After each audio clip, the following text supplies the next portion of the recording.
Mr. Khan. Thank you very much, Thank you, Chairperson. thank you. This is the first that I hear of this change. It might have an impact on what I intend saying to you, because I might want to interact with Ms. Hassam and try and get some direction, and if necessary, postpone what I want to say to Friday morning. It will be a short address, but I might be able to clarify issues in advance with her, thereby saving the Commission some time.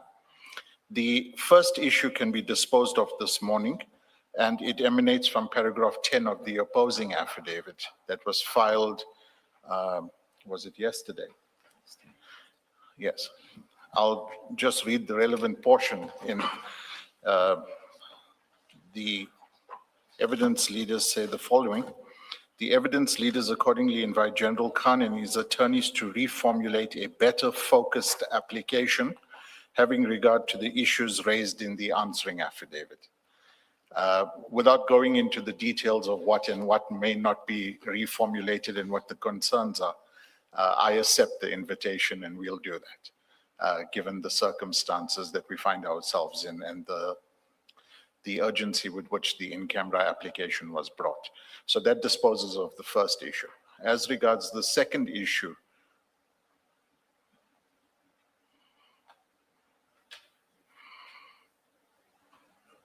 can I just ask? Mr. Khan, what is the first issue that you say is now disposed of after you read from the answering affidavit? that is our General Khan's application for an in-camera hearing, which was delivered on Sunday before the unfortunate incident. So the evidence leaders yesterday delivered an opposing affidavit, but it is a qualified opposing affidavit where they concede that there are potentially certain matters that may be sensitive and requiring considerations of in-camera application. But they, however, raise certain points in relation to the terms of reference and specifically what should be in camera as opposed to a blanket in-camera application. So reading from what they say in their opposing affidavit, we accept the invitation that we better formulate what it is exactly that we want in camera, because we have made the concession that not everything ought to be in camera. There are other considerations emanating from this as well, which we've communicated to them, and we don't need to detain you with, but there might be a need for IDAC to comment on certain things that we wish to say. So it's a work in progress at this stage, and because of General Khan being indisposed, we believe that we can do a better job and present this application better considered by both legal teams before you. Will this, constitute, or is what is still to be filed a supplemented affidavit, the application remaining the same? Yes, absolutely. All right. Subject to the proviso that despite what is floating around in the media and doesn't bother us too much, that General Khan is actually unconscious, sedated, and we haven't been able to get access to him for purposes of further instructions in relation to this. So obviously the supplementary affidavit will arrive as and when we are able to present it.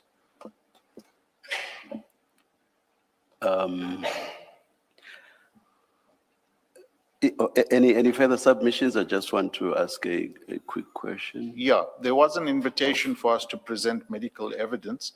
We have now received the J88, which we will immediately make available to our colleagues.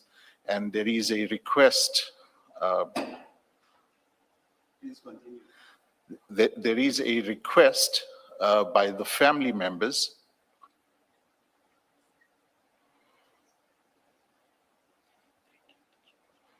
Yes, Mr. Khan. Yeah, it's a redacted J88.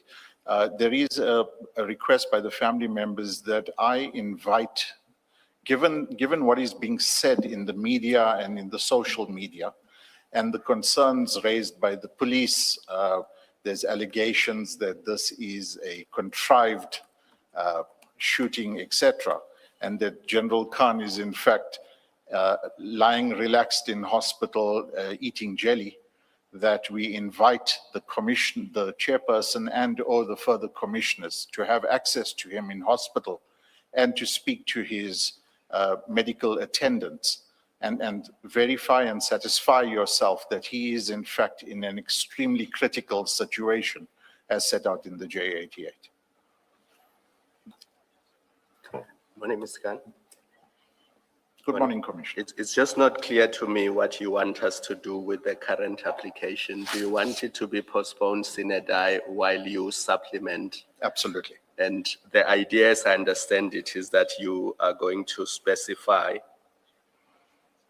what you are referring to in prayer 2, because as it currently stands, it's too wide. So the idea is that you will specify it in line with the invitation in paragraph 10 of the answering affidavit. Absolutely, it's that.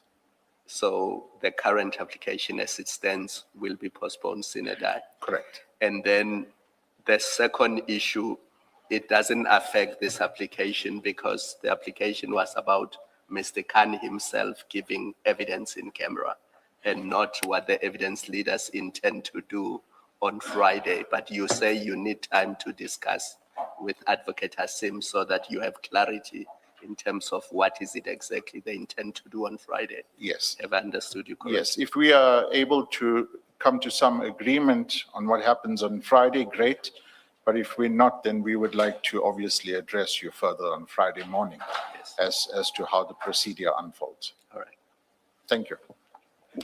By when will this, let me just loosely call it a supplement. By when will that be filed? Chairperson, Advocate Khan, as I've indicated, is under General Khan. General. Sorry. This,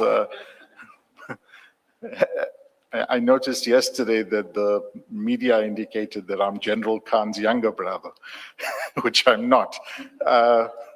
So, yes, General Khan. Both my attorney and I have had access to General Khan. He's not verbal at the moment. He is sedated. He's got tubes coming out of his mouth, abdomen. His doctors have restrained the number of visitors that he may receive. I've brought photographic evidence for the commissioners. And again, we invite the commissioners to attend at his hospital to satisfy yourselves as to his condition.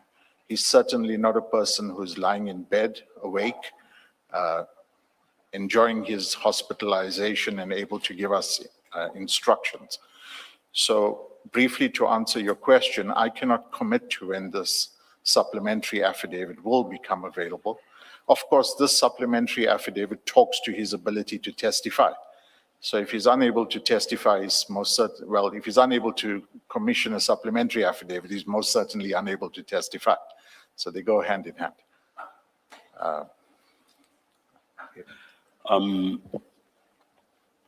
We as the commission are not necessarily bound by what the evidence leaders said, which is what you've referred to as an invitation, which you say you accept. Nothing stops us if we were so minded. I'm not saying that we are, but nothing stops us from dismissing the application outright on the basis, for example, of vagueness. And I must tell you outright that I feel that the application is very vague. For example, I have no idea altogether whether what General Khan is asking for is only for evidence relating to the Eratin bust to be aired publicly. So I don't know whether that is what he is saying. All that can be heard publicly is Eratin and nothing more. If that is the case, the affidavit does not explain why everything else is out of bounds in terms of being aired publicly. There's nothing there altogether. For example, let's take what is contained, just one example, the communications between General Khan and Mr. Sayed. Let me not get into the detail of what those say. You know what they say. and they are out there in the public domain. But the point is, looking at those, at face value, those appear to be private communications between Mr. Syed and General Khan, without an explanation as to why those raise security or intelligence issues or confidential issues. I'm completely at a loss. I'm completely in the dark. So, one, perhaps you should answer the question whether indeed the application is suggesting that all that may be heard publicly is the Eraton bust. Is that so or not? No, it is not so. Then So- what more then may be heard publicly? Yes. So, of course, Chairperson, the application must be viewed in its correct context. And part of the context, and I do not wish to detain you more than is necessary, part of the context is that as late as last week, we received something like 370,000 line items of WhatsApp messages. Yes. The evidence leaders in their affidavit seem to intimate, well, it's your WhatsApp messages, you should know about it. There are considerations such as the authenticity of the messages, whether they are altered, we don't know, whether they have been, whether the chain of command has been retained, we don't know. We've invited access, and these are all the events before Sunday night. We've invited supervised access to the devices. That has not been forthcoming. So we have considerations, and my attorney's done a calculation, surprisingly, that if we were to spend 10 seconds reading each WhatsApp message, it'll take us about 200 days to get through all of them. So in that light, we ask for the indulgence that we have the opportunity, and the evidence leaders have, for all intents and purposes, acknowledged this, that we be given the opportunity in the fullness of time to better formulate this application and to allow us the opportunity to place full information before the Commission. Suffice to say, as late as this weekend, we received another 11,000 pages of bank statements with the explanation that, well, it's your bank statements, you should know what's in it. We, of course, need to go through this, and because we are now hamstrung, there is an amount of delay. We asked the Commission, and correctly so you have pointed out, that you are not bound by what the evidence leaders say. We ask you for that indulgence, given the extraordinary circumstances that we are faced with presently. We hope to be able to move matters forward and to better present ourselves before you. And it's simply an indulgence at this point in time. What you are addressing now, with the exception of the bank statements about which I've not seen anything in writing, but the rest of what you say, the number of texts, the thousands or even hundreds of thousands of texts, the thousands of pages and so on. If I understood the application correctly, you raise those issues in the context of seeking condonation for the lateness of the application. That has nothing to do with the question that I asked, which is, what is confidential or relates to state security, relates to intelligence? What is it in the application? You have detailed all of the things that you have detailed, and none of that addresses the question that I put to you. I hope you understand. Also, and of importance is that even if you complain about this material that you say was delivered late, General Khan, through your assistance, I assume, has brought an application for an in-camera hearing, stating, as a matter of fact, he doesn't say there's a whole lot of material or stuff that's still outstanding. He has come to this commission asking for an in-camera hearing on the basis of state security, confidentiality, intelligence matters, investigative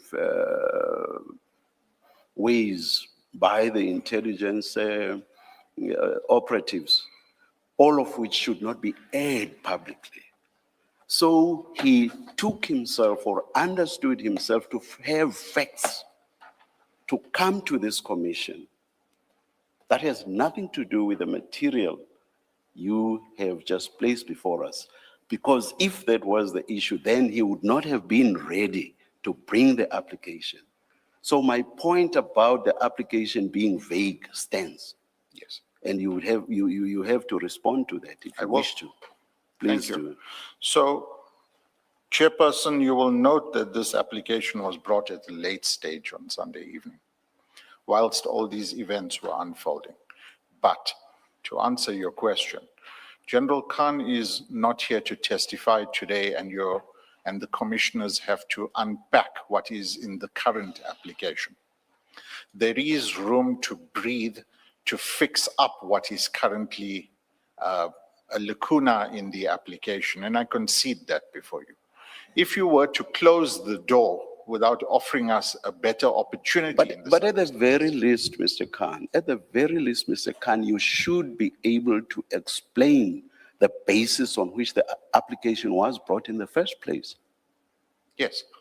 So For example, the application in so many words refers to the relationship between General Khan and Mr. Syed. And I think it's the only example it actually touches on. I may be wrong. So it does refer to that. And all it does is to talk about context and how the intelligence system bears relevance to that relationship. But are we to take General Khan on his word on that? We cannot. We cannot grant the application on his word. There's some context. What context? There's some bearing. What bearing? We are completely in the dark. We cannot grant an application like that. So it's on that basis that I say, why did General Khan come before us? At that stage, he was well. He had not been shot. And by the way, let me place it on record that the commission has in so many words expressed its words. And condolences. Thank you, Commissioner. I've only heard but I'm a third language English speaker. I've only heard condolences used in the context of someone who has passed on. I'm not saying it's not used in the context in which you are using it, but you are quite right. We have, as a commission, expressed those words. But the point I'm making is, at the time this application was crafted and brought, he was well, no question there. So I have difficulty understanding the basis on which the application was brought in the first place. Serious difficulty with that. Yes. That there has now been an offer which General Khan, through you, is grabbing, is something else altogether. Was there an application before us in the first place? If there was, on what basis was it brought before us? Okay. So Because I mean, I have said it's vague. I could actually go further and say it's hopeless. From where I'm sitting, it's hopeless. So, Chairperson, we are faced with the following situation. This application was brought on Sunday. On Monday, the evidence leaders conditionally opposed this application. There isn't even a replying affidavit before you at this stage because of circumstances. Now, the basis, and I don't wish to argue the matter fully, the basis of the claim for an in-camera application is set out under certain headings in the application. The evidence leaders have come back and said it's not sufficient, we want more clarity. That could very well, in the fullness of time, come in the replying affidavit, which should not be new because it talks to the headings. But to answer your question, what's the basis, why at the late stage? And I understand your question. This matter has been unfolding for some time. It is on the back of further evidence that is being presented at the commission. there are circumstances that are set out in the affidavits in the High Court application. So there are a lot of moving parts in this matter that remain moving. One may look in the crystal ball and say, yes, you should have brought this application at an earlier stage. One may criticize the legal team, but the reality of the matter is that we have... I am not raising any of those. I'm raising a different point, but please continue with your response.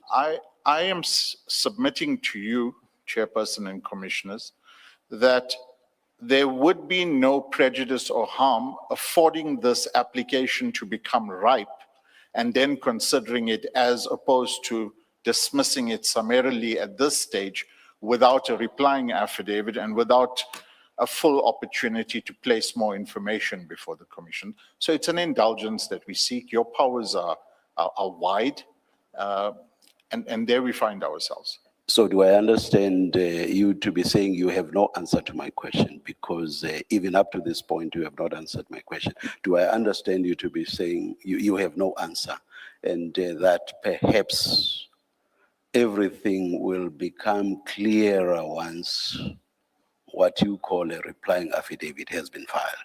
But as to the basis of bringing the application that is now before us, you are not able to give an answer to the question that I asked.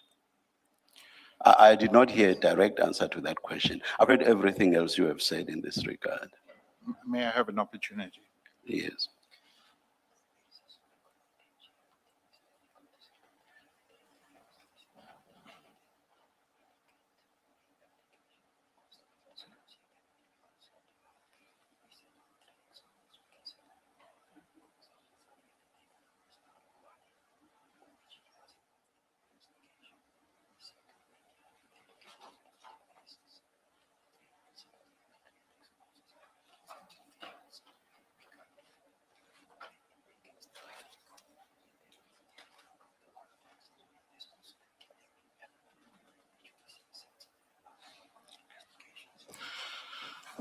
And Chairperson and Commissioners, Yes.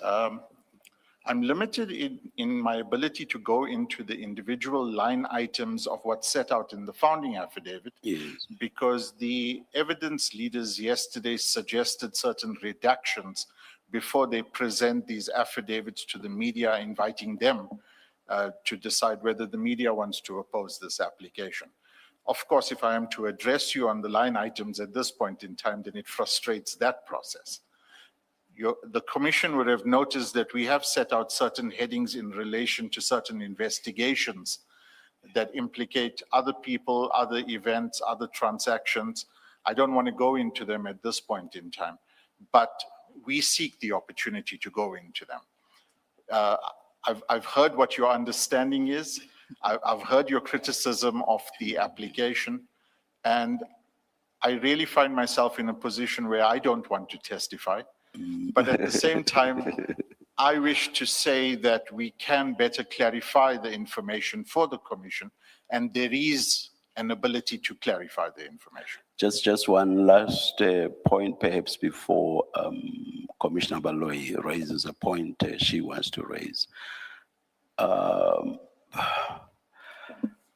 As a commission, we are not a court of law, but this is a judicial commission of inquiry, and so some of the laws, even procedural matters applicable to courts, may well apply to us as well. Where am I going with this? Are you proposing making out a case in reply, which you would not be able to do if this were a court of law? So are you proposing to make out a case in reply? If so, can you do that? So I answer that on two bases. The short answer is obviously no. We all know that as lawyers. But making out a case and introducing the facts for the first time in reply is what we would consider making out the case. further addressing and elucidating what is under the headings that have now been redacted is certainly not making out a new case. Those, if you say, what you are saying now, you just prefaced by saying, if you introduce new facts, you would be making out a case in reply, elucidating on points which on their own or in and of themselves do not make out a case, and then you elucidate. Those would still be facts, and those would be facts that make out a case in reply. So I don't quite get the distinction that you are making. So if I may get to the second submission that I wanted to make, and then I'll come back to the first one that you raised. Of course, there are very limited bases on which I may attack your terms of reference, which are wide in and by themselves. And But- you would have to take the president to court in that regard. But fairness is a central theme. It isn't one that we can get away from, particularly given the current circumstances, where my indulgence lies. Coming back to your question, and I'm certainly not going to discuss the tenets of the law, certainly not with a constitutional court judge and eminent members of my profession. But headings have been set out. General events have been set out that are redacted, and I'm cautious as to what I say in front of the media. There is a criticism of certain things that have been set out in the opposing affidavit, and I can deal with those criticisms without going into something new in a replying affidavit. I can also supplement my founding affidavit under limited circumstances again. So without laboring the point, General Khan is not before you today. I am not seeking to delay this morning's proceedings because his evidence would have been led. His evidence, this portion of the evidence before you is in any event going to be postponed, and it's conceded by the evidence leaders. In those circumstances, we ask you for the leeway to better focus this application and present it before you. Thank you. Mr. Khan, you have referred to paragraph 10 of the evidence leader's answering affidavit, and you have read the very last sentence. But that last sentence which you have read should be read with the conclusion of the same affidavit. And paragraph 23.1 of the conclusion says you haven't made out a case. That's what they say. They're not inviting you to improve on this application. They say you haven't made out a case. And then 23.2, they say bring a new application for in camera. That's what they say. So it's not an invitation at paragraph 10 that you should now improve on this application as in supplement or reply.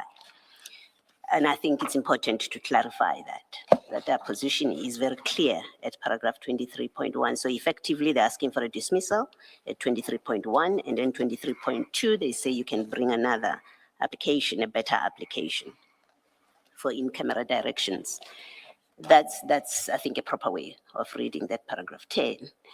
But more importantly for me, it is we either now have an application for an in-camera hearing or we don't. You have an option. You argue your case on the application that you have filed, and you've had the discussion with the chairperson about it. But that is the application that we have in front of us. You either argue that or you withdraw it. You cannot have a holding position, because listening to you, you effectively are asking for this in-camera application to be held in abeyance. So you have a holding position. We don't get to decide, the chair doesn't get to decide, give a ruling on this application, but it's held in abeyance until an unknown time, when you eventually will come back and say, now I'm ready to supplement or to file a replying affidavit. But that cannot be. I think you have only two options. You either argue this application and say, we've made out a case. And on the, because I'm not going to speak to you about you can make a case in the replying affidavit. I think you fairly conceded to the chairperson that as a matter of procedure or process, you can't do that. So you have pleaded a case in the founding affidavit. It's either good or bad. You stand or fall by it. Your alternative is you withdraw that application and refile a new application whenever you do that, and matters, and the prevailing position on the second option would be, we don't have an in-camera application until you file a new application. It's that. And yeah, I think you can respond to that if you want, but it seems to me that's the position that must prevail. Thank you for the opportunity to reply. Commissioner, you took me from paragraph 10 to the conclusion, but in fact, there are further matters in the affidavit of the evidence leaders that talk to this issue holistically. You can point me to that If I may take you to I've missed them. paragraph 4.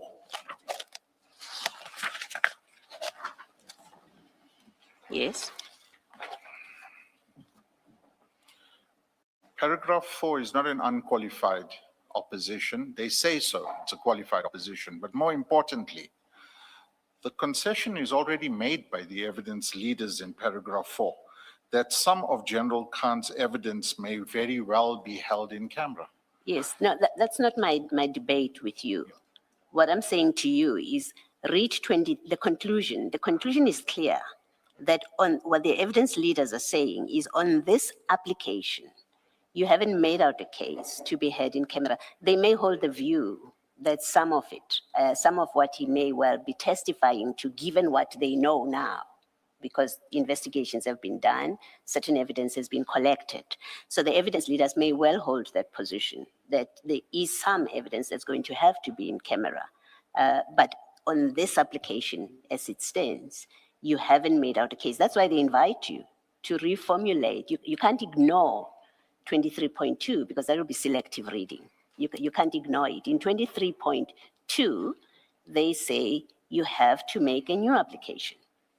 Now dealing with what it is that you identify as in camera. And my proposition to you, what I'm saying to you is, until there is a new application, we have to decide this application, or you withdraw this application and then bring a new application, because that's the invitation they're making to you. I'm in agreement with you that we cannot read this affidavit as a compartment, and we've got to read it holistically. And you refer me to one portion in addition to paragraph 10. I say that read holistically, the concession is fairly made by the evidence leaders in paragraph 4 and paragraph 5 of their affidavit, where they concede that certain portions of his evidence may have to be led in camera. And they then concede in paragraph 5, the evidence leaders do not dispute that genuinely sensitive information may be appropriately protected. Now, what Commissioner puts to me is an election. Elect whether you are proceeding, or elect if you're withdrawing. Yes. And I say to the Honorable Commissioner that I do not have a replying affidavit. Presently, I do not have a client that can instruct me further. And I'm asking for an indulgence to get back to the drawing board with my client if and when he becomes available, so that I may better then address the concerns that have been raised by the evidence leaders. I ask that you not close that door on me, given the circumstances, and they are extenuating circumstances. So allow me the opportunity, whether at that stage to withdraw and bring a new application, or at that stage to fairly concede what the evidence leaders want. But at this stage, because of the events of Sunday night, I sit before you with no replying affidavit, and without a client able to say to me, do X, Y, and Z. Now, when I'm put to that election that I must withdraw this application without a mandate, I'm then on thin ice. Yes. Why would it be to close the door to you if this application is decided on what we have in front of us? Why would that preclude you, or how would that preclude you from bringing a new application as invited by the evidence leaders?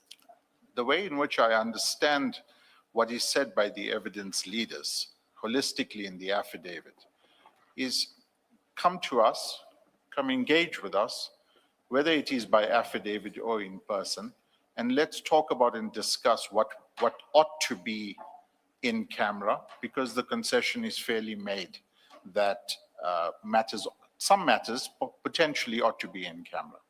I hear you saying, well, why can't that process unfold later and this application be dismissed?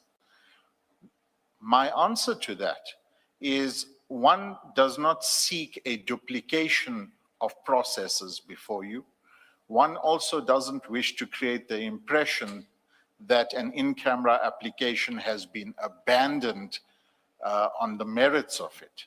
And we are alive to what is happening both inside and outside this commission. Yeah, no, Mr. Khan, you can't be asking us to make rulings on the basis of what's happening outside the commission. We've got papers in front of us. Yes. Before the incident of Sunday, you prepared an application and you were satisfied this meets the requirements for an in-camera application. You must have been convinced that you will succeed, right? Otherwise, you wouldn't have filed the kind of affidavit that you have filed. So you were confident, you and General Khan, before Sunday, were confident you've made out a case for an in-camera hearing. It doesn't take the evidence leaders to say you have not made out a case for you to say, well, I now need to do a new application, I need to supplement. It shouldn't even get there, right? When the evidence leaders say this application or this founding affidavit on its terms does not make a case for an in-camera hearing, you can't hold on to that and say, therefore, I'm entitled to do a supplementary or to be given an opportunity to consult with my client so that I get more. It doesn't work that way. You stand and fall by your founding application affidavit, and as you concede in your replying affidavit, you don't make a case. In ordinary circumstances, you would have been only allowed to introduce new matter that you couldn't have anticipated that comes out of the answering affidavit. Then you would deal it within in the replying affidavit. That's not that kind of situation here. What we have here is you have pleaded certain headings. General Khan has pleaded certain headings and says this heading qualifies to be heard in camera. And there's quite a number of them. And the engagement with the chairperson, between you and the chairperson, is to say, well, on those headings, you haven't made a case for an in-camera hearing. That the evidence leaders take that point with you, because that's exactly what they've done. That they take that point with you does not create a door for you to say, well, I need to file another affidavit, and until then, you can't hear this application, this in-camera application. It just doesn't work that way. Effectively, what you are seeking is you seek to hold the hand of the commission in abeyance until eventually you're able to consult and get instructions from General Khan, whenever that will be, because that's effectively what your submissions is. Then we have this floating application, which is not being heard, which is not being decided, because you can't help your circumstances. Your client is in the position that you describe. And so we can't do anything about that part unless you can reach agreement. But in fact, even the agreement hinges on you getting instructions from your client. So we're pretty much in that same space. It's not as if it gets better. You know, when we say, if the decision is go and consult with the evidence leaders, you would still say, I need instructions from my clients. And you've described him to be in no position at this point to make to give instructions. So either way, it doesn't seem like the commission wins. You know, things will roll out in the way that we'll see eventually, but that cannot be. The point I'm making, or I seek to make, is we do have an application before us. If the final determination on this application is that a case has not been made out, then you must lose, or General Khan, the application must be dismissed if a case has not been made out. The evidence leaders have indicated what they consider in the answering affidavit as matter that doesn't require an in-camera hearing. You get the opportunity to address that.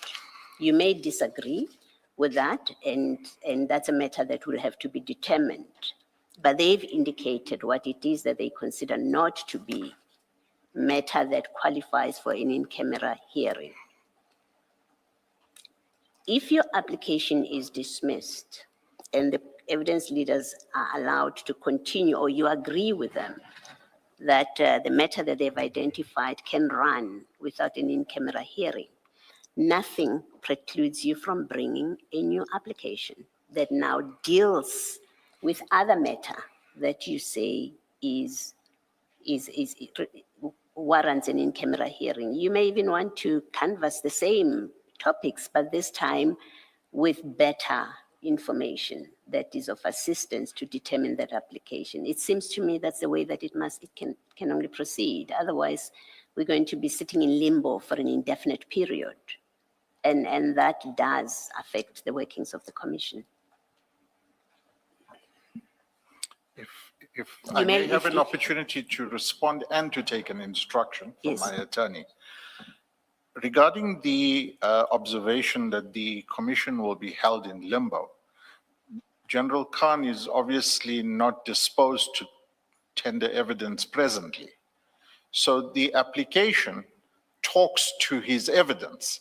And if he, and rather than put the cart before the horse, if his evidence is not coming, then the issues surrounding the in-camera application for present purposes are moot.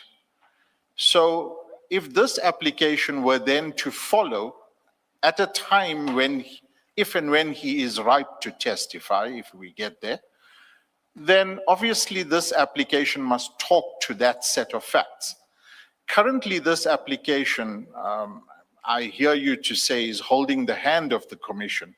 I do not understand that aspect because the commission's work continues as it is. This relates to the evidence of General Khan. That's what I meant. And I thought you would understand. I'm speaking specifically to the evidence of General Khan. And that affects the scheduling. That affects the scheduling because, for example,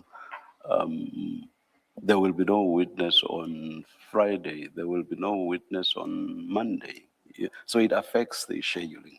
That's the context in which Commissioner Balo is, If I may take amongst others, making the point that she's making. If I may take the instruction, please.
Thank you for the opportunity, Chairperson and Commissioners.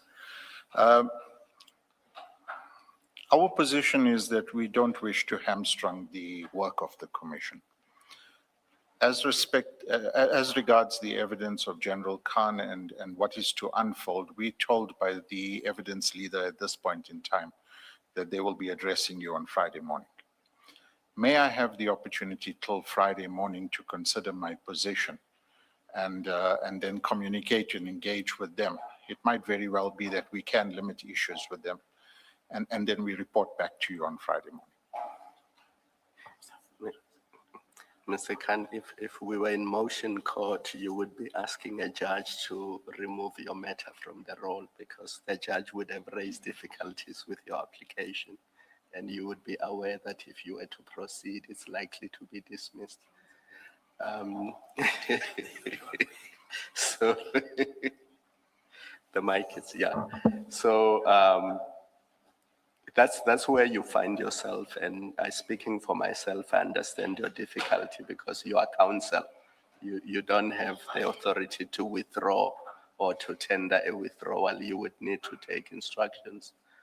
But it seems to me that the proper thing would be for you to say the application should be removed from your role today, and your attorneys will decide what to do with it. They may very well, give a notice of withdrawal.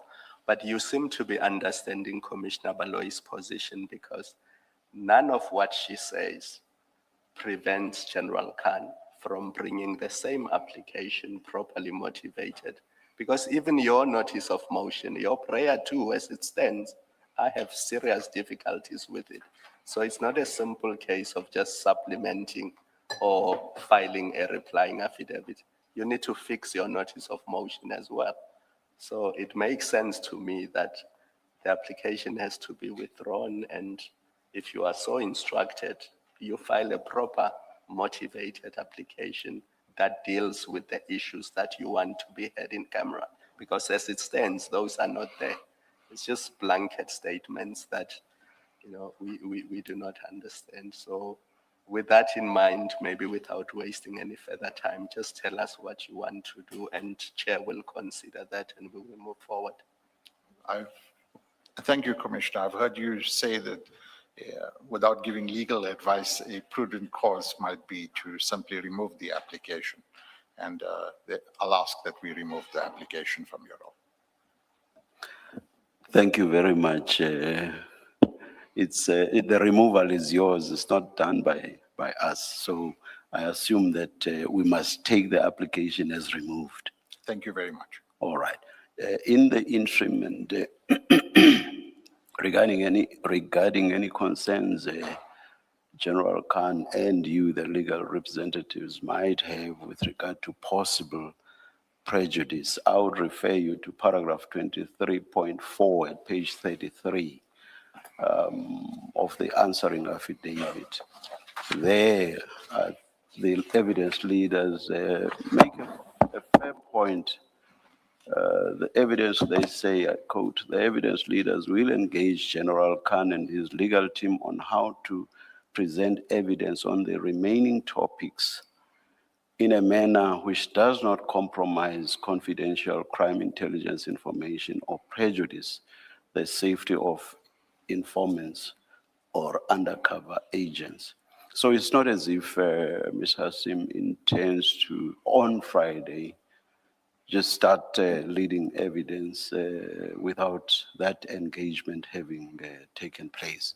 This means that Ms. Hassim, as all of us actually should, accepts the fact that with an intelligence operative, there should indeed be intelligence-related matters which should not be aired publicly, security-related, and even confidential, all of which should not, as I say, be aired publicly. Ms. Hassim understands that. And because of that understanding, she's willing to engage with General Khan, but because you say he is not conscious at the moment, I thought you said, that means Ms. Khan will engage with you, General Khan's legal representatives, you accepted that, for example, that this application is not saying what should be aired publicly is erratin only. So you accept that there's more than just that. So that's the ground which will be covered by the engagement between the two sides, as it were. So in a sense, this provides somewhat of a cushion. Yes, Chairperson, there is some comfort in this statement here.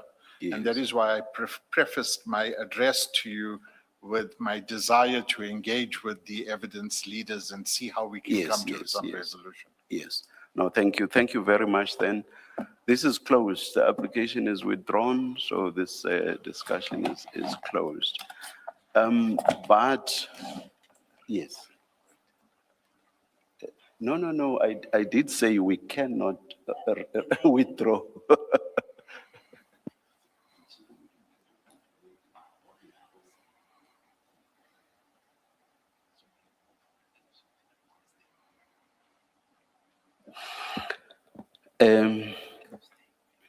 There's an issue or two that I wish to address, Mr. Khan. Up to today, we have never had to follow, interact with, pronounce on, or engage with issues that are out there in the media. But this time around, I do wish to raise issues that were in the media. Here's the background. Our spokesperson, Mr. Jeremy Michaels, picked up an interview that was conducted by Ms. Zianda Ngobo, and she was interviewing you. Our spokesperson was quite concerned by some of the things that you said, and he suggested to the commission that a media statement should be issued addressing those issues that concerned him. After discussion within the commission, the view taken was that rather these issues should be raised here in open session with you. I will commence to do just that. At what time did General Khan serve his papers on the commission? It was Sunday night, was it not? That's correct. At what time? My attorney is checking right now. It is at 11:04 on Sunday night, Chair. 11:04, yes. And at what time is General Khan supposed to have been shot? If I may.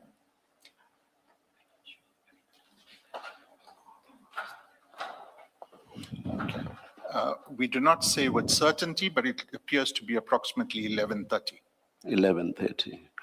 Now, I want to refer you to a response. We have a transcript of the interview. Chair, we could provide a copy of that transcript to my learned friend. Oh, you did? I'm not Sorry. certain when. I don't have it in No, front no, of me. I'm saying we could provide a copy all right. as you addressing All these right. issues, so he has it in Perhaps, front of him. perhaps we should adjourn very briefly, and you can indicate as soon as that has been done. We'll just wait outside here. It won't be long, Chair, so don't go upstairs. Sorry? I said we won't be long, so No, don't go I'm saying upstairs. we'll stand outside Okay. here. Thank you. Let's adjourn.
All right, we are ready to resume. Please make sure that your devices are quiet. Thank you.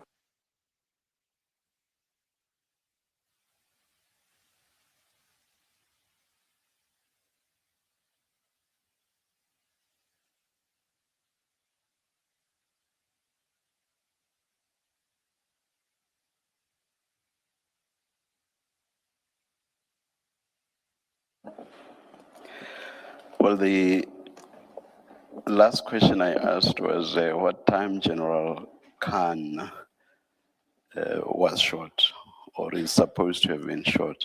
You said around 11:30. Was it not in fact earlier than that?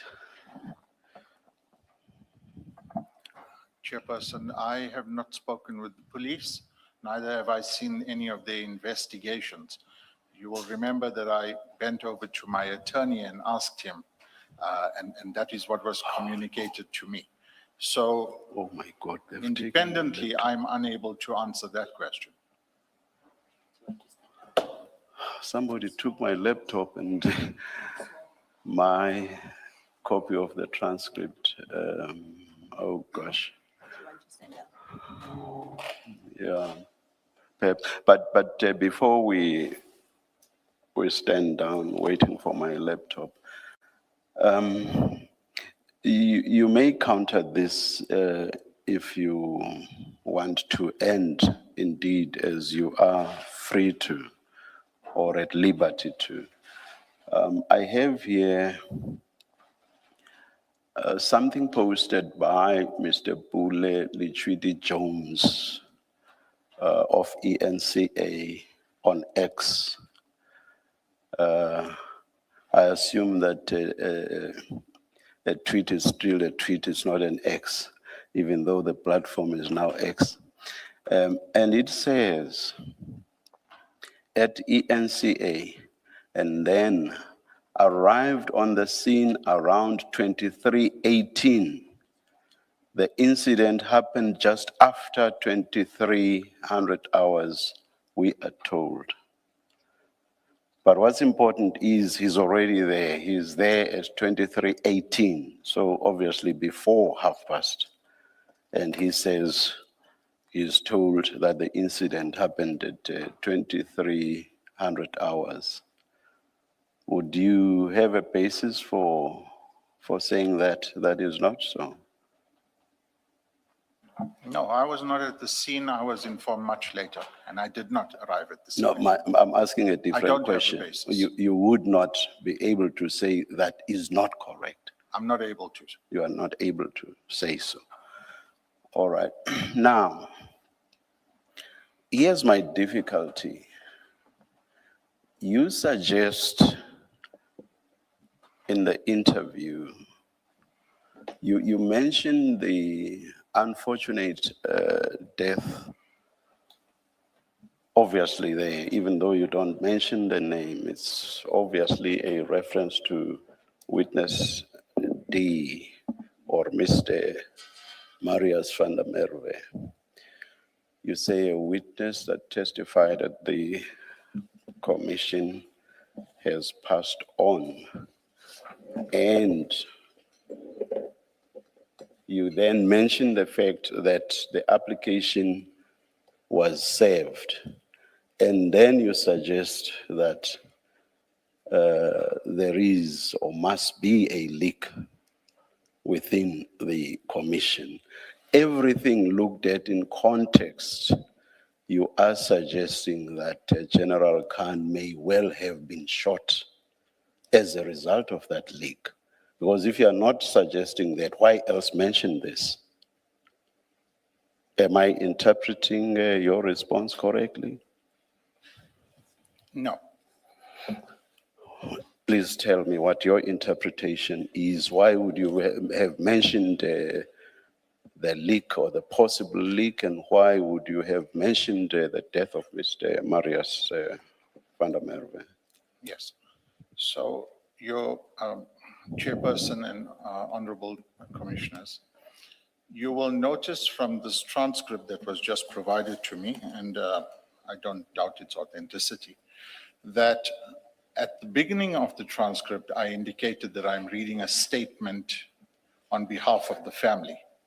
Present with me was my attorney and members of the family standing around, and I was instructed to read the statement. I had also obtained my impressions of that morning and the concerns, and I place it in context from the family. Now, the context of that morning were, and these are also my experiences when I arrived at the hospital, that there were members of various different units at the hospital attempting to get access to General Khan to confirm whether he is in fact seriously injured or what circumstances are. But then turning specifically to the question itself, which appears at page 7 of the transcript, and if I may read it for us, Ms. Ngobo says the following, and in fact, maybe I should pause because you referenced something about Mr. Pule. I have not spoken with Mr. Pule, but that's a separate issue. That's just for timing, and I'm still Yes. to zoom in on that. I'm Yes. still to zoom in on.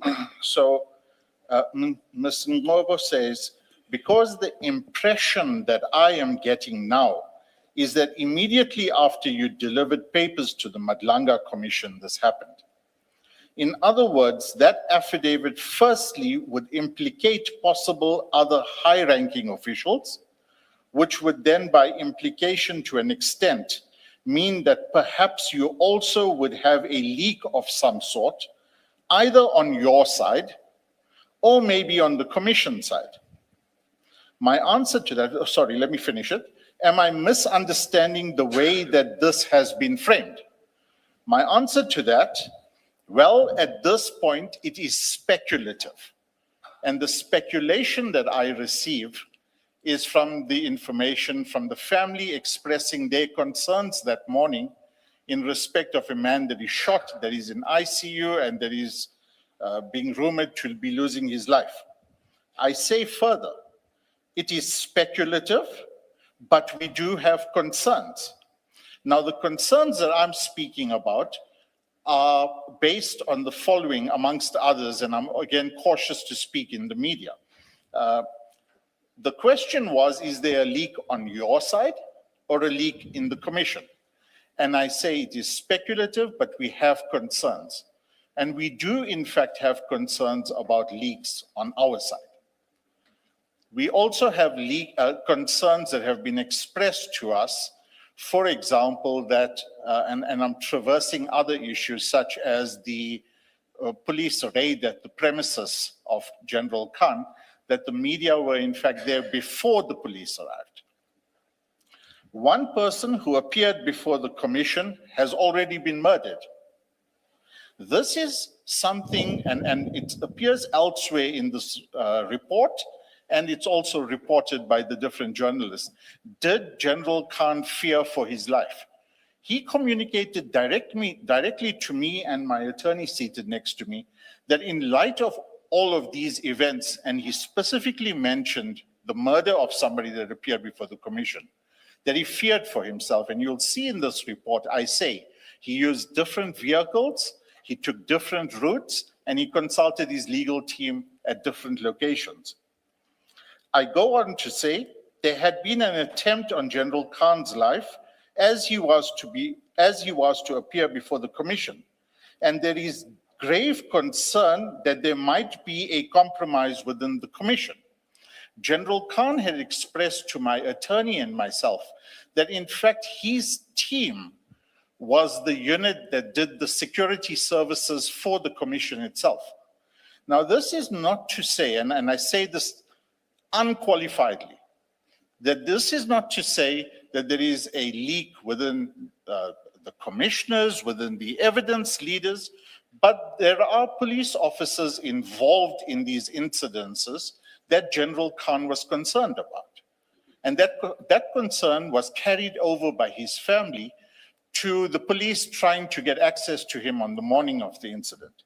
But lastly, I say, and I qualify this, but at this stage, it is speculative. It is speculated by the family, if that assists, Commissioner. You see, This is not only about what you intended to convey, but it is also about how reasonable listeners would have understood this. You are saying this in the context of General Khan having been shot. And in that context, you mention leaks or compromise. Or what did you mean by compromise? I understood it, and I believe myself to be a reasonable listener. I understood you to be referring to leaks from or by the commission. Absolutely not. And I also understood that to go back to the context in which General Khan was shot. So all of that, when you look at it holistically, it suggests that we served the commission late last night. He gets shot after service of the documents. And there are leaks within the commission. When you look at the totality of all that, it does suggest, or it may reasonably suggest to a reasonable listener, that you are basically saying that as a result of the leak, General Khan, or rather, General Khan may well have been shot as a result of the leak from the commission. That would, or that's a possible way in which a reasonable listener would have understood what you said. May I reply? Yes. I unqualifiedly before you and the media say that that is not my instructions, and that is most certainly not what I intended to communicate to the media with my attorney and family members of General Khan present. Thank you. May I say this then? If you are ever to make media briefings again, be careful of what you say and don't say anything that may tend to impugn the integrity of this commission. You should be very careful about that. I note what you said. Are you within what's colloquially referred to as the organized bar, or are you a so-called independent? Organized bar. Organized bar.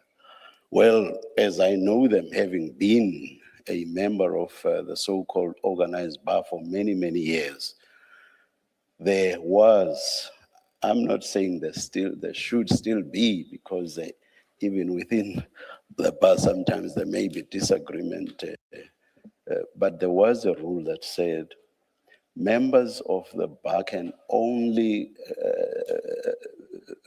go out to the media, be interviewed, and make statements to the media after having received permission from their bar. Otherwise, you don't just go out there and make.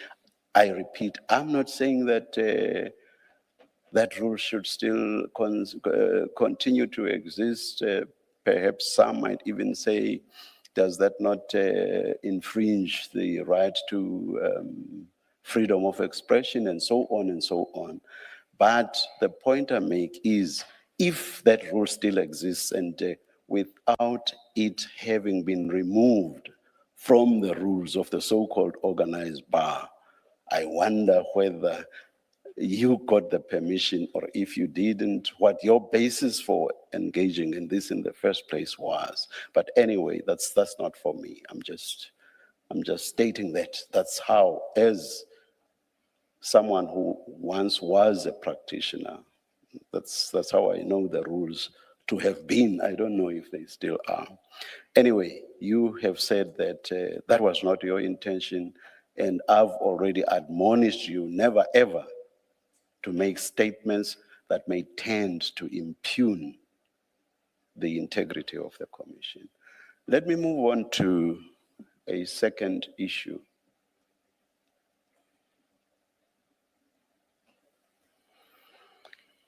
I'm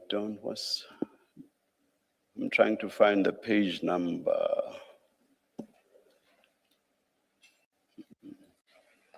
Anyway, let me just read this. You say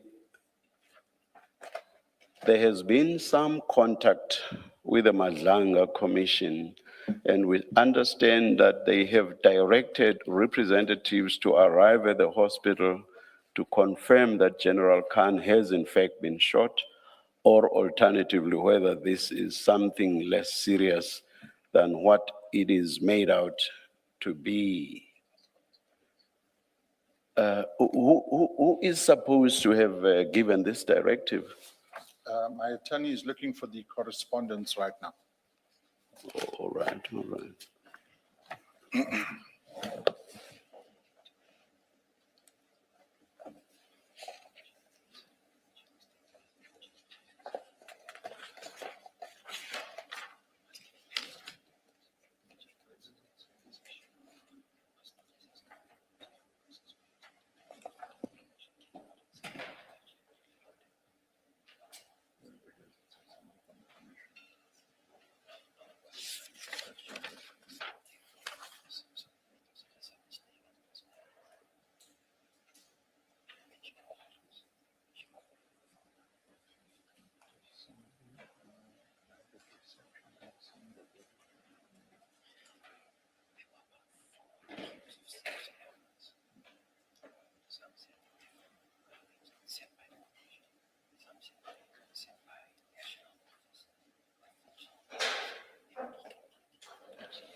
Thank you, Commissioner.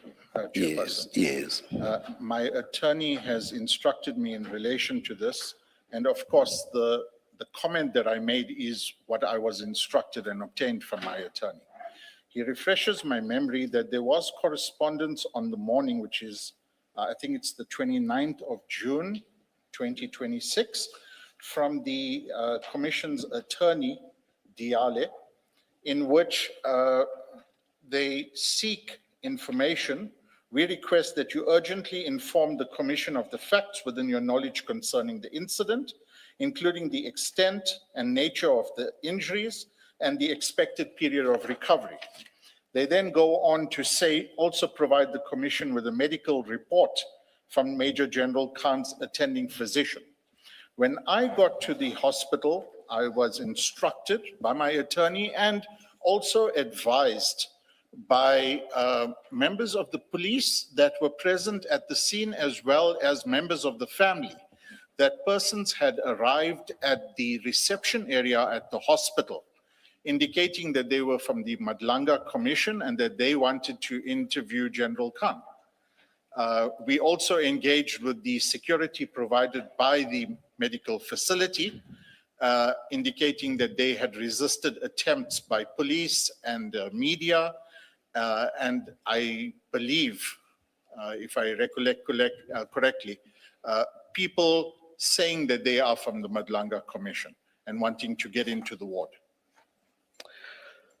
This is something quite serious because once I became aware of this and that there was a directive of that nature would only have come from me, I gave no such directive. And I asked around amongst all senior functionaries within the commission if they knew anything about that. And the response I got was that nobody knew anything about this. So what you are saying now comes as a surprise to me. And it's quite serious, actually, because it suggests the possibility that some people may have gone to the hospital and wrongly presented themselves as coming from the commission. Are you able to give us the supposed timing of this? We will attempt to get the information and present it to you. My attorney is with me. My attorney asked for permission to address you. Yes, yes. Thank you, Chairperson. Chairperson, we shared your concern at the morning, on the morning just after the shooting. Now, I was present shortly after the shooting at the hospital because when I received the call, it was approximately around 11:30 the evening after General Khan had left my offices. we weren't entirely sure that there was in fact a shooting, so I responded to the scene. By the time that I arrived there, General Khan had already been evacuated to Mill Park Hospital. I then made my way there. Now, there was lots of things happening. There were lots of people around, but at the very least, we knew that General Khan was in safe care because he was in a restricted ward. I believe it's the emergency ward. And people are not usually permitted access to come and see the patient except in certain limited circumstances. When I arrived the next morning, that was purely out of concern to come and see the condition of General Khan so that we can anticipate what is going to occur when we come and appear at the commission today. En route to the hospital, I received several calls, firstly from family members, secondly from hospital management staff, and thirdly from people that I had asked to go and be present because I couldn't make it early enough for lack of sleep. And there was, call it a unified response from all three parties that I had interacted with, that there were many persons claiming to be members of the South African police, some who claimed that they were authorized by the Madlanga Commission to come and determine what General's medical condition was. Our impression from that was that there was an acceptance or perhaps a view that General wasn't in fact shot, and all of this was simply a red herring created or crafted in order to avoid having to testify at the commission today. There were persons of the police who claimed to be from the PKTT as well. Another faction of police came from DPC. I believe that's the Provincial Commissioner's Office. And there were also policemen from the Norwood Police Station. Now, we are receiving, or we're confronted with this assault of persons demanding that they have an audience and that they be permitted access to General Khan's condition. So we simply put in a blanket policy to say, let hospital management intervene in order to stop all of this, because we need to sort the wheat from the chaff. We need to know who's authorized to be there, who's not authorized to be there, and whether or not they are willing to demonstrate any identity that allows us to confirm or refute that they are in fact SEPS personnel. What I'm trying to say, Chair, is that we were unable to determine who was making which allegation, but I can confirm now that there was a party claiming to be police personnel who attended at the hospital and tried to portray that they entered under cover of this commission's permission to come and determine General Khan's physical state. I think that may satisfy your question, Chair. If there's anything else, I'm happy to remain on the mic. And did you tell Advocate Khan that the people who did this were either police or people who presented themselves as police? Did you tell Advocate Khan that? Well, the message that I had expressed to General Advocate Khan Yes. was that we are uncertain who is police and who is not. But one of the parties who claimed to be police said that they are authorized by the Madlanga Commission to be at the hospital, to extract documents, to have access to his medical file, and to physically look at General Khan's physical Can you, appearance. yeah, for purposes of the transcript, can you please state your full names for the record? Thank you. I'm Mohammed Veli. I'm General Khan's attorney of record in this and other proceedings. Yes, thank you. I must tell you outright that there is no way that I or the commission would ever send police to go check on anybody who says in hospital. That just cannot happen. And I would imagine that anybody applying their minds closely and carefully should realize that we would never do that as a commission. I mean, we have so many functionaries within this commission, so many. Yes. We have what? How many evidence leaders now? 9, 8, give or take, evidence leaders, some of them quite senior. We have a head investigator, chief investigator who's assisted by 4 or 5 other investigators. We have our commission secretary. We have the commission spokesperson. I think I've mentioned all the senior functionaries. I hope I have. If we were ever minded to do any such thing, we have never done it before. There's correspondence between the attorneys on the other side, and the commission's attorneys indicate what they want to do, for example, which is what happened with another witness who has medical problems. There's that engagement. And even there are instances of hospitalization. The commission has never just pounced on that that witness at hospital. It has never happened.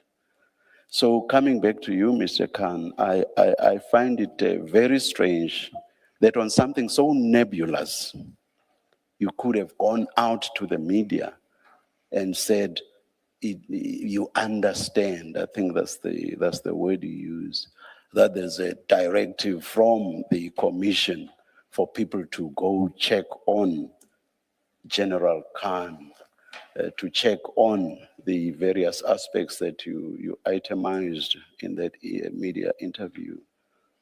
How you could do that on something so nebulous, it just escapes me altogether.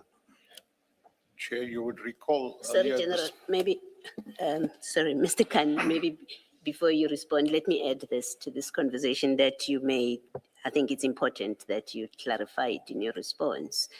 In fact, in that part of the transcript, you said there has been some contact with the Madlanga Commission. Now, that's not true unless your attorney has been in touch on this topic, because I'm reading at page 8, right at the bottom.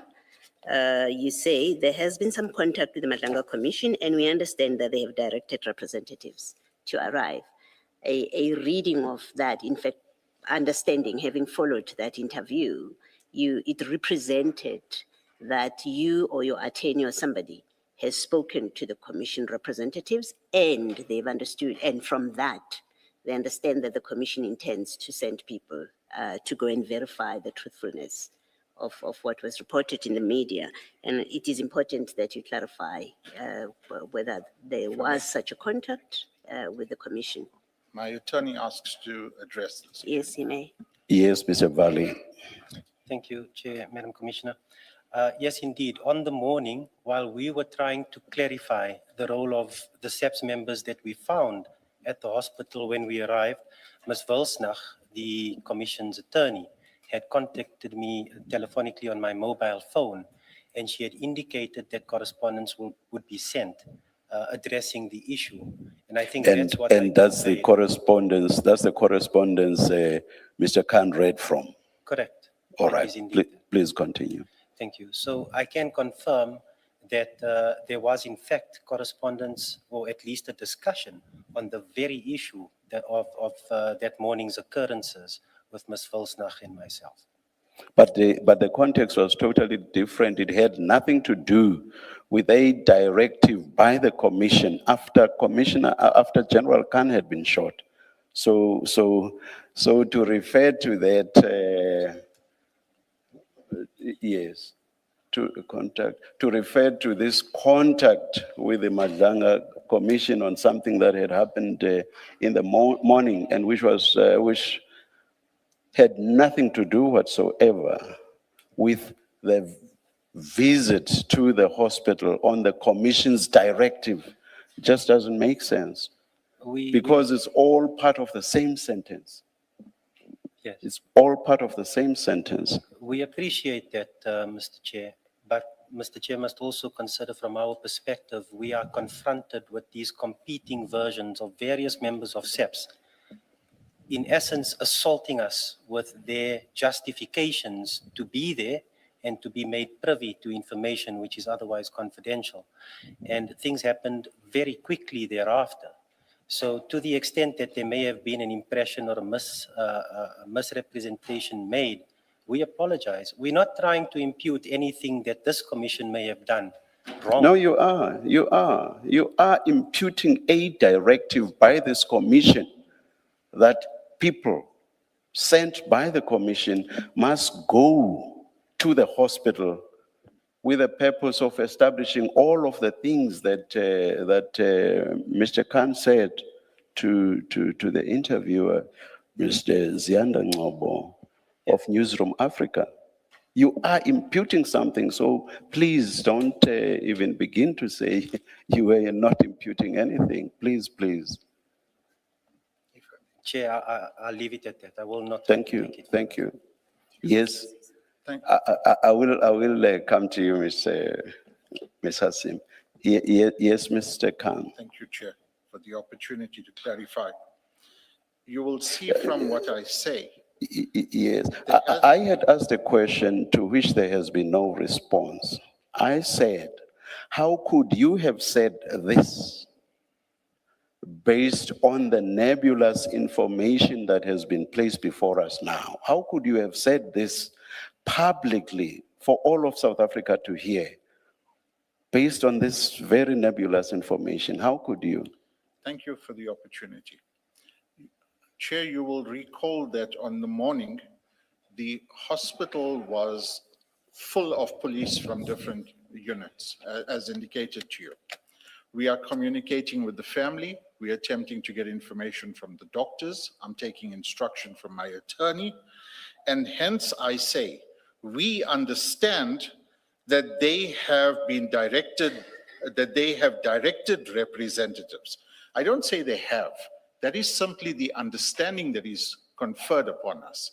Now, I'm getting this information from multiple sources. The hospital manager, my attorney, the family members.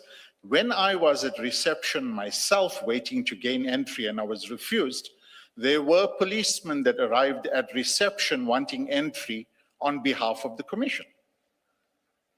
So when I report this, that we understand that they have been directed by the Madlanga Commission, I'm certainly not saying at that point in time that the Madlanga Commission did this. We're saying we understand, and we're getting this information from people that are arriving there.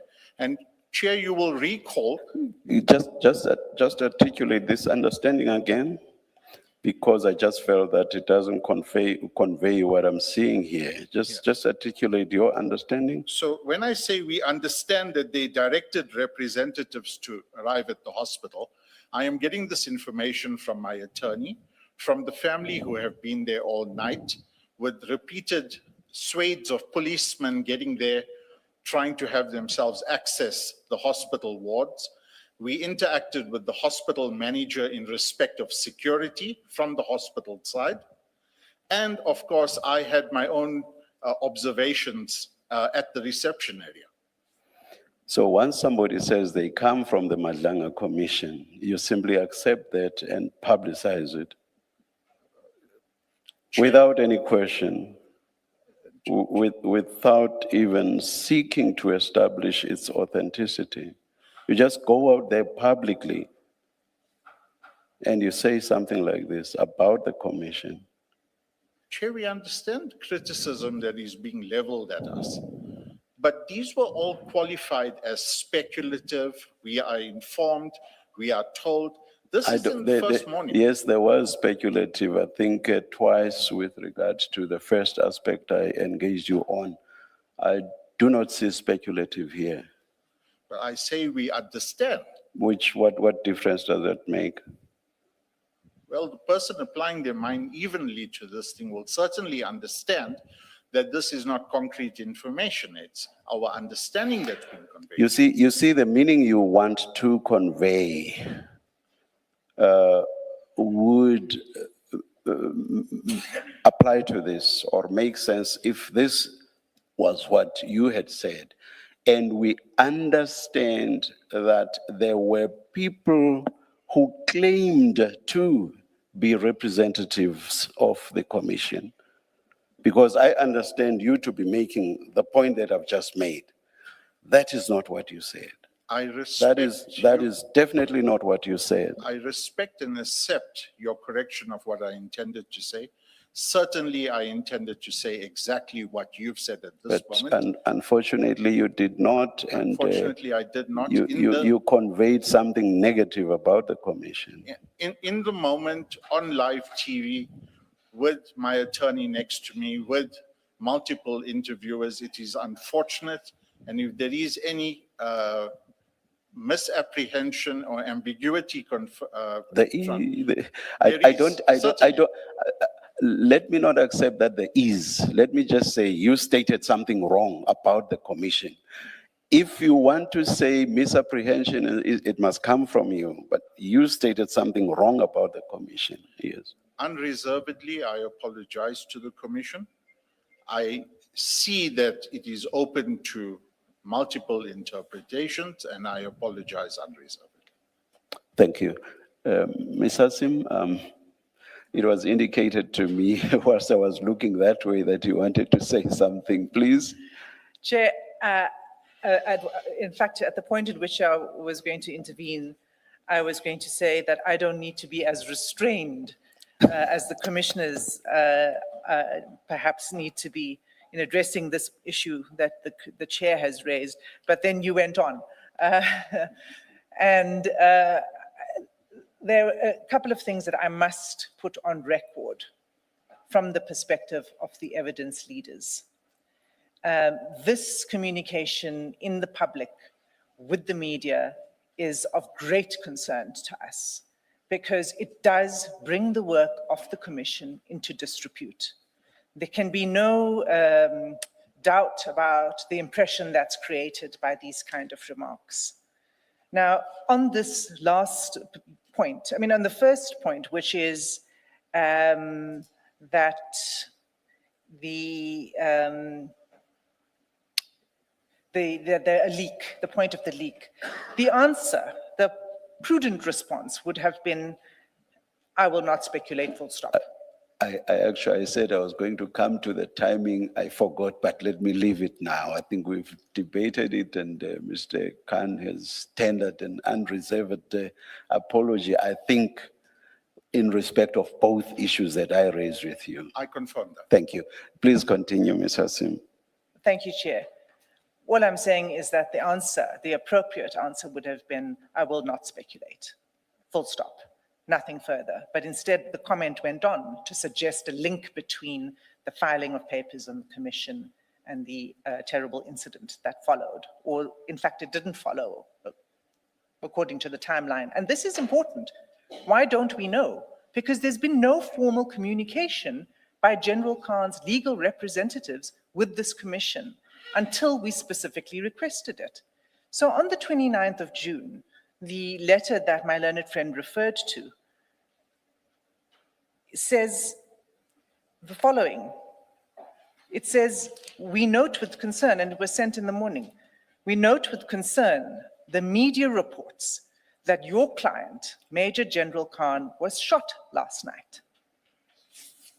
We are relieved to understand from those reports that Major General Khan survived the attack and is receiving medical care.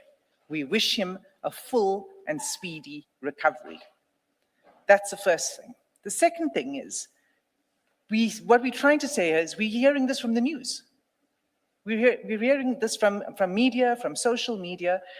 It's not factual information on which we're entitled to simply rely without more, especially since we are engaged and have been engaged with General Khan's legal representatives for some time. Actually, to add to that, as I said earlier, I don't have the page numbers. Mr. Khan says, I will not go to the question, but he says, we await an indication from the Madlanga Commission as to the way forward. So they themselves were choosing to remain supine, just folding their hands and doing nothing. That adds to the point that you are making. Precisely, Chair. That was a point I was going to make, and I'll point to the part of the record that the Chair is referring to, because we cannot rely on media reports in order to understand how we are to move forward on something as, as serious as this. So this is the reason for this communication. One, to express our concern, and two, to get a response on the record, what exactly is happening. And so the letter went on to say that in the light of your client's scheduled appearance, this was 2 days before General Khan was due to appear. So the letter says, in light of his scheduled appearance, we request that you urgently inform the Commission of the facts. That's what's in the letter. Concerning the incident, the nature of the extent of his injuries, expected period of recovery. It went on to say, please provide a medical report from General Khan's attending physician to address these issues. Not because we doubt anything, but because the appropriate course of action by the legal representatives is to put the Commission in the know. That's why. And we said so. The final paragraph is just in the letter says this information is required so that the chair may consider the position and issue such directions as may be appropriate regarding General Khan's scheduled appearance. That was the reason for the request. So the legal representatives were in possession of this letter before my learned friend addressed the media. So that's the first thing. The second thing is, as Mr. Valley has now said, Ms. Wilsnack had contacted him on the morning of the event to alert him to this correspondence. So he had the contact number of Ms. Wilsnack, the attorney for the Commission. Why did he not pick up the phone and seek to verify the claims of the people who were purporting to be representatives of the Madlanga Commission, who were there trying to get access to General Khan? That would have been the appropriate course of action. They didn't do that. Now, which leads me to say that the responses that we are now receiving to the questions that are posed by the chair regarding the content of this media briefing is a convenient, sort of after the fact, opportunistic response to the questions, because now being faced with it, there's a gloss that's being applied to these answers, because none of this would have happened if what I'm saying had taken place, which is contact the Commission directly. You had the contact number and you didn't do so. So the last part of the communications in the media briefing is what the chair refers to. And that's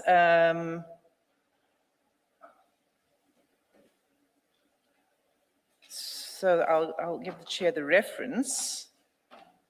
Yes, it is on page 10.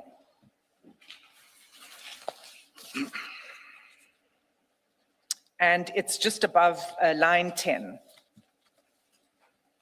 It's line 7, where my learned friend says, well, of course, he was due to appear on Wednesday. We await an indication from the Madlanga Commission as to the way forward.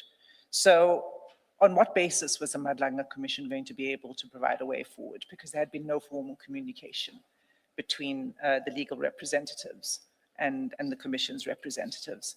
So I just wanted to make that clear, Chair. And certainly from the side of the evidence leaders and the legal team, there were no such instructions regarding any visits or any sort of directives to check on the physical condition of General Khan.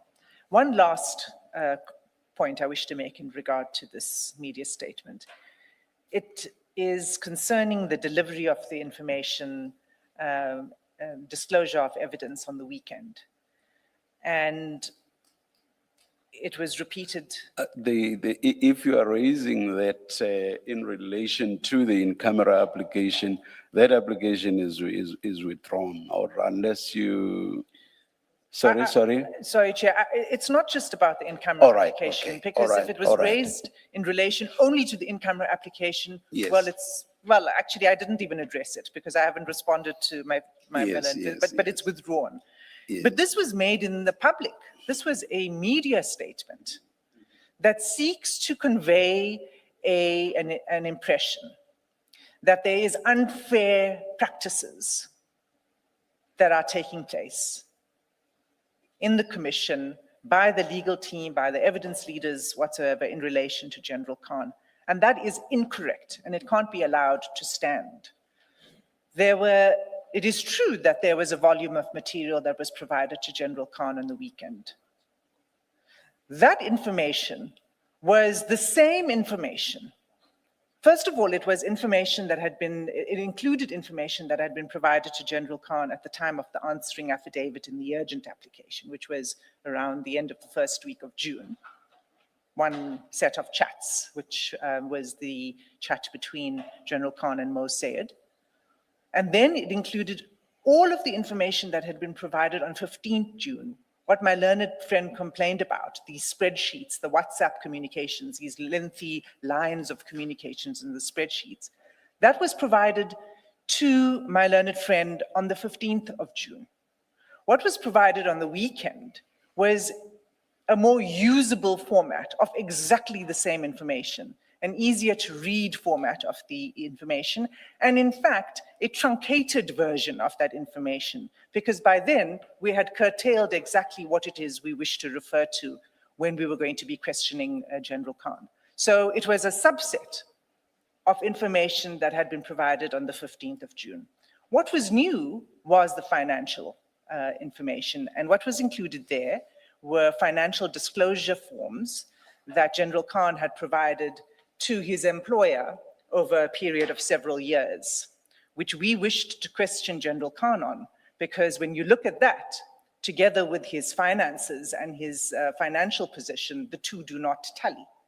So in order to alert the legal representatives that we would be doing that, we provided the financial disclosures and then the bank information, and there was a summarized version of the financial, of the bank account information. It was in a spreadsheet which said in globular terms, these are the companies in which you have a shareholding or in which you are director. This is the inflow and outflow of the finances in these companies, summarized in the spreadsheet. Of course, we provided the underlying documentation, the underlying data, so that if the legal representatives wanted to look at any particular line item and check the workings in the spreadsheet, they may do so. That's what it was. So the suggestion that they could not have provided a statement, and Chair, this is also an important point. We never received... Before you move on to that point, just to confirm, at page 8, Mr. Khan said, so of recent days, we have had the Madlanga Commission on Friday deliver some 37,000 lines of WhatsApp material. And then he goes on to say, and yesterday, as late as yesterday, they delivered some 8,000 pages of further documentation. Is this correct or not from what you're saying now? I'm not sure what I think the 37,000 lines of WhatsApp material is what was provided on 15th of June. What was provided on the weekend was it wasn't lines of WhatsApp communication. It was the actual depiction of those WhatsApp chats as the commissioners are familiar with when we take witnesses through. So it looks like what you see on your phone. That's what was provided. Do you provide 8,000 pages as at yesterday of the incident? Of this The 8,000 pages would have included the WhatsApp communications, which ran to over 6,000 pages. That's true. But as I said, that body of evidence was a subset of what had already been provided. It's not new material. And in fact, it was in a more, as I say, usable format for General Khan's purposes. So it's not true that there was new information. Thank you. Just a minute, Ms. Hassim.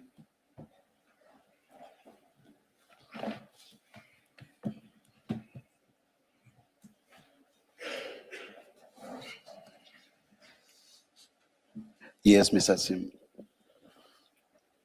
So, Chair, I mean, all of this was meant to you know, I presume, no, there's one more point in the media briefing that's important. And that is at page, it starts at the bottom of page 2.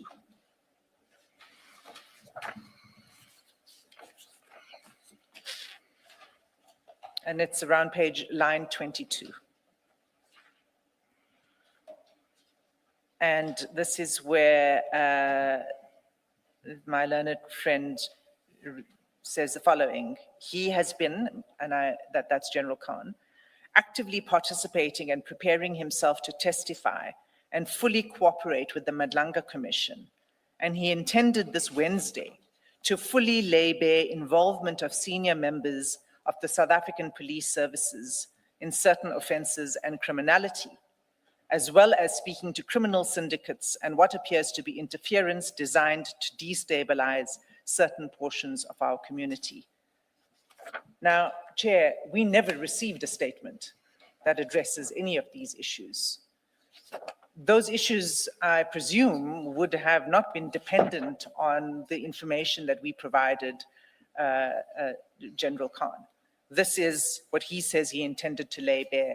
And that statement could have been provided to the Commission at any time. In fact, it could have been provided to the Commission before a Regulation 10.6 notice was issued to General Khan.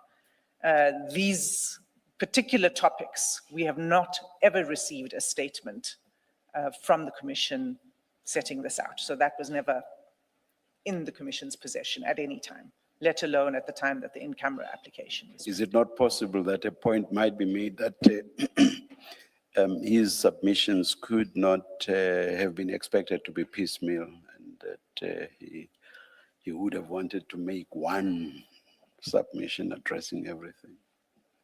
I would want to hear that submission in full in order to respond to it, because even if that is so, there's no reason for why, and we can go through the 10.6 notice, I don't propose to do so.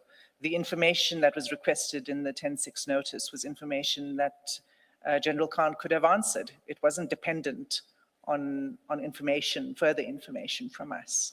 So why I'm pointing out this paragraph is because it seems to suggest that it is this kind of information that General Khan was going to reveal to the Commission that put him at risk. But we never received a statement that sets out what I've just read out from this statement, Chair. So, Chair, those are the submissions I wished to make from the perspective of the evidence leaders on the media statement, because we took objection to the content of the statement. But also, Ms. Hassim, if he didn't file this, as I recall, the 10.6 notice fixes a date by which a statement must be submitted. Correct. So that would have been the case here. And if he didn't file by that day, you couldn't claim that he was cooperating with the Commission. If the In fact, statement he wasn't had filed on not time. complied. Yes. And we then granted an extension. Yes. And then he did not comply. In fact, the last communication on when the statement was going to be delivered was along the lines of, we can't comply with your deadline. We will file it when we are ready, and it will be sometime. It will be before the 1st of July. And in fact, it never came. Thank you. Ms. Hassim, oh, by the way.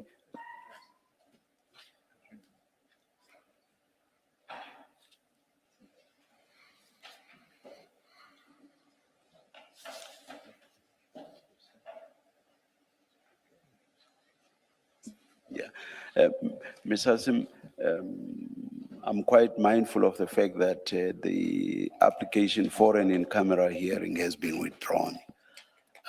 But on the issue of how we are going to proceed, is it fine if we just await the outcome of the engagements in terms of paragraph 23.4 of the answering affidavit? Or let me just ask the broad question, how are we going Sure. to, or is that something that, yes, let me hear you, let me just hear you. Well, the in-camera application has been withdrawn. Yes, that's So- why I prefaced the Yes. point that I'm So making. we're going to proceed as we proposed, Yes, which is yes. to lay out the evidence Yes, yes, before the Commission yes, that we've advised we wish to traverse. yes, It concerns topics that were raised in the answering affidavit, but not only the evidence that was attached to the answering affidavit, Yes. because the topics, for example, the improper use of one's position to benefit an enterprise that has criminal allegations attached to this enterprise. There's a range of evidence that's relevant to that topic. So the evidence would be what we deem to be material that can't ever be subject to some form of confidentiality because it concerns tenders and the like.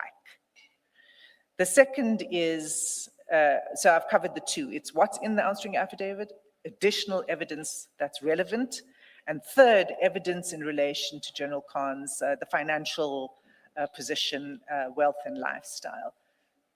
Those are the issues we wish to put before the Commission, and given that the application has been withdrawn, we see no reason why we shouldn't proceed along that basis. What we can engage my learned friends on is additional evidence that that General Khan has said he wants to put before the Commission and that he has concerned about. Now, what my learned friend didn't talk about was paragraphs 27 to 46 of their founding affidavit. So I presume that that is the evidence that is of concern in those paragraphs. And we can engage my learned friends on that and how we deal with it and when we deal with it. So that is separate from what we will be wanting to proceed with on Friday. Ms. Hassim, I thought it was not so much the content, but the procedure. How do you intend to proceed on Friday in the absence of General Khan?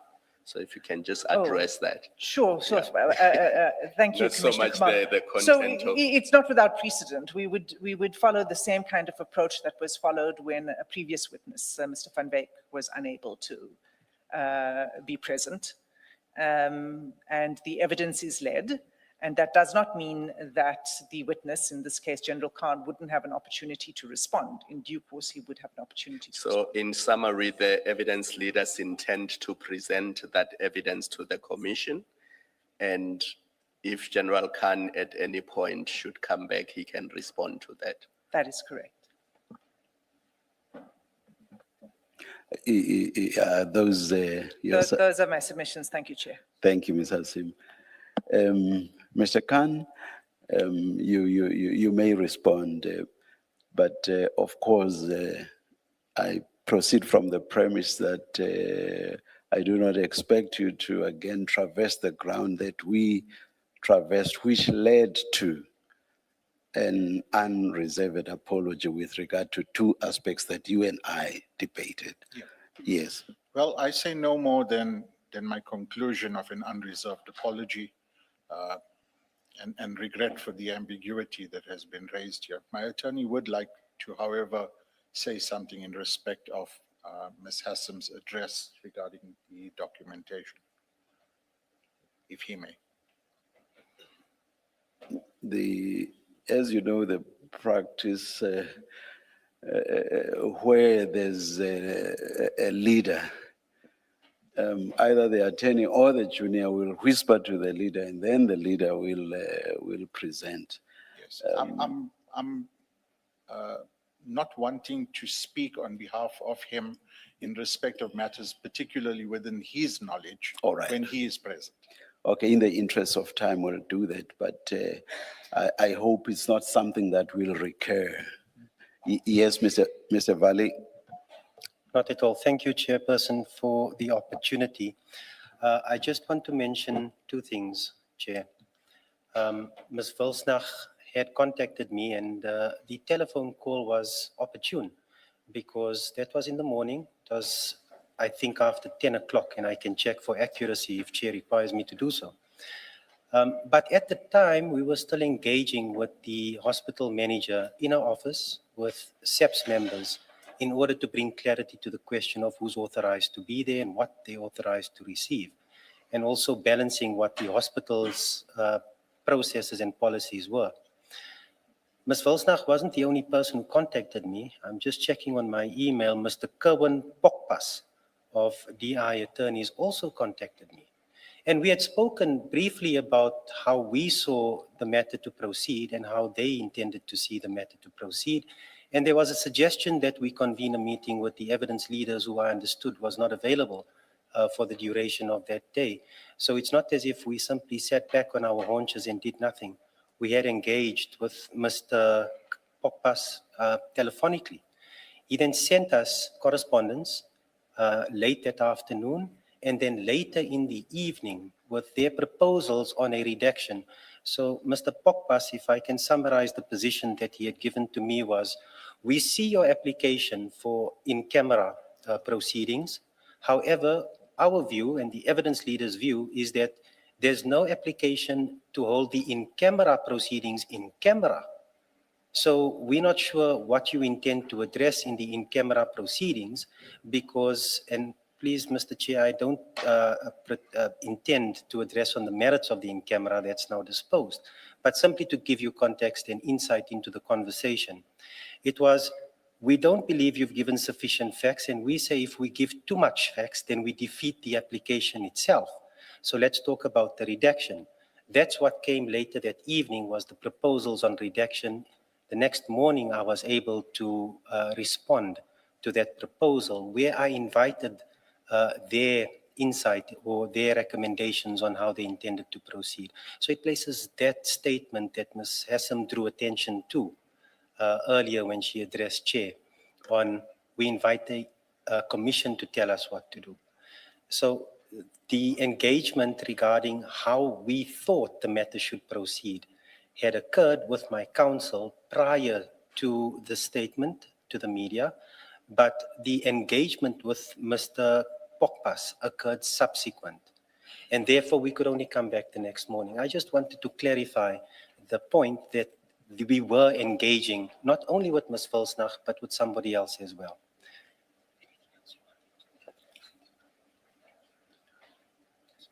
And then the second point, Mr. Chair, is that there were 3 disclosures, in fact. The initial disclosure, which occurred on the 15th of last month, involved the provision of Excel spreadsheets together with media files. Now, it's very difficult for us to determine the exact number of media files, but we estimated it to be between the order of 1,500 and 2,000 individual images or videos. So one can't really give an accurate picture there. We were left with an Excel spreadsheet, in fact, 2 Excel spreadsheets, which in total came to 370,000 odd individual line items. When we say individual line items, we mean each individual message with what appears to be metadata, timestamps, the content, the sender identification, and the receiver identification. That's 370,000 of those line items, which we now have to go through and try to make sense of. So, in as much as Ms. Hassam says that they tried to put it in a better format, I agree. But that came a few days later, and I believe it was on the Thursday evening before the weekend's incident. That Thursday evening, we received a USB stick and a link to a Dropbox folder. And that had a number of the WhatsApp chats, which later then carried over to the final disclosed bundle. But not only that, it contained file metadata and a host of other documents, which appeared to be forensic documents giving an indication of accuracy or authenticity, which we couldn't really go into. We were interested in the chats. That came to a number of pages, which we didn't calculate at the time. We were simply trying to put it into a better format. Before we could complete that, Chair, that's when the 3rd disclosure came, which was on Saturday afternoon, and a second email on Saturday evening this past weekend. And we tallied up the pages. That was 11,373 pages had we printed those documents as they stood in 3 files. File 1 was what Ms. Hassam describes, and I accept what she describes, a more streamlined version of the WhatsApp chats. And our estimation was that was about 6,000 to 6,500 pages of WhatsApp chats. What was new was the affidavits that form part of file 2 together with transcripts, which we hadn't seen as part of a disclosure, together with some other information, and the financial information, which, and I accept that there was a summary, or what appeared to be a summary in Excel format, and the source documents as well. All of that came to what we predict or what we estimate to be about 5,000 additional pages. Now, it's not that we can simply take it at face value, because the Excel spreadsheets were the source documents on which the summaries were based. And when we consulted General Khan, our client, on Sunday, he said the figures can't be right, so we needed to interrogate them. So it's not as if this was information that we should readily have at our fingertips. We needed to firstly read it, understand it, engage with our client, be directed to the right person to give us definitive answers, and all of that takes time. So just to place it in that context here, I think you would then perceive the difficulties that we were trying to describe from that position.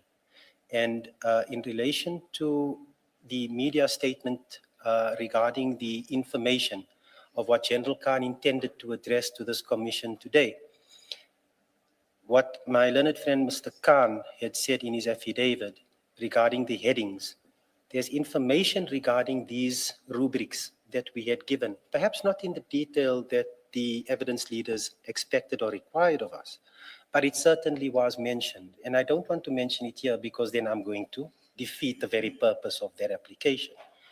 It was mentioned. It doesn't come out of nowhere, and that's the point that I tried to make to Chair.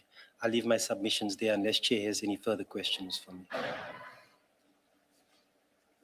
No, it's not to you, Mr. Valley. I'm just wanting to confirm whether I had understood Mr. Khan earlier on the last submissions of Ms. Hassim, and specifically how she proposes to proceed on Friday. I thought you had earlier said you would want to address that on Friday morning. Did I mishear? And if I heard you properly, is that still your position? Just so that there's no confusion about where we We land. are uncertain at this time because we intend engaging on a number of issues. Of course, if we're unable to reach agreement, consensus on those issues, then we would look to you for directions on Friday. Thank you. The one thing for me, we would appreciate if you come back to us earlier than 9:30. We don't want to find out for the first time at 9:30 that there's another interlocutory application. Absolutely.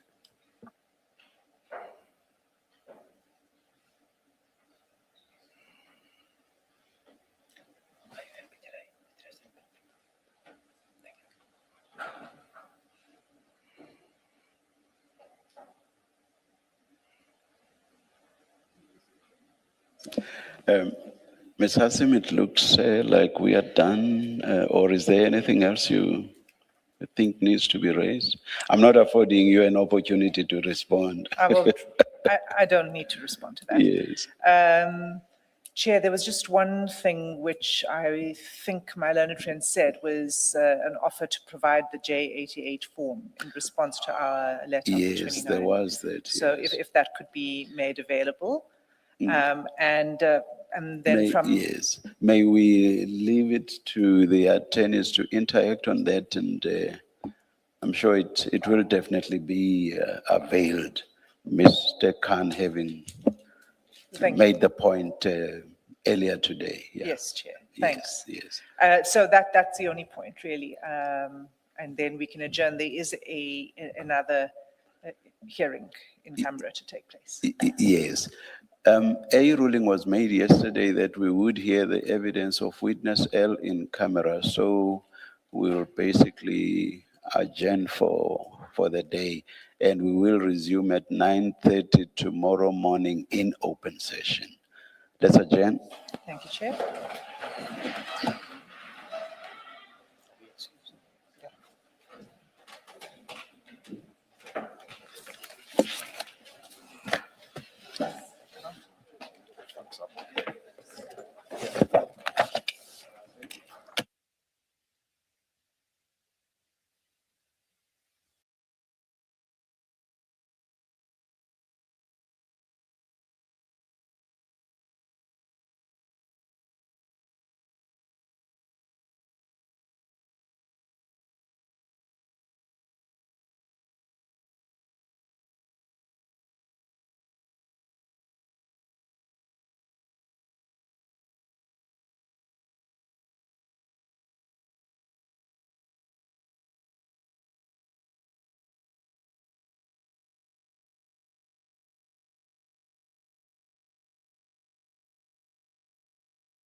of their founding affidavit. So I presume that that is the evidence that is of concern in those paragraphs.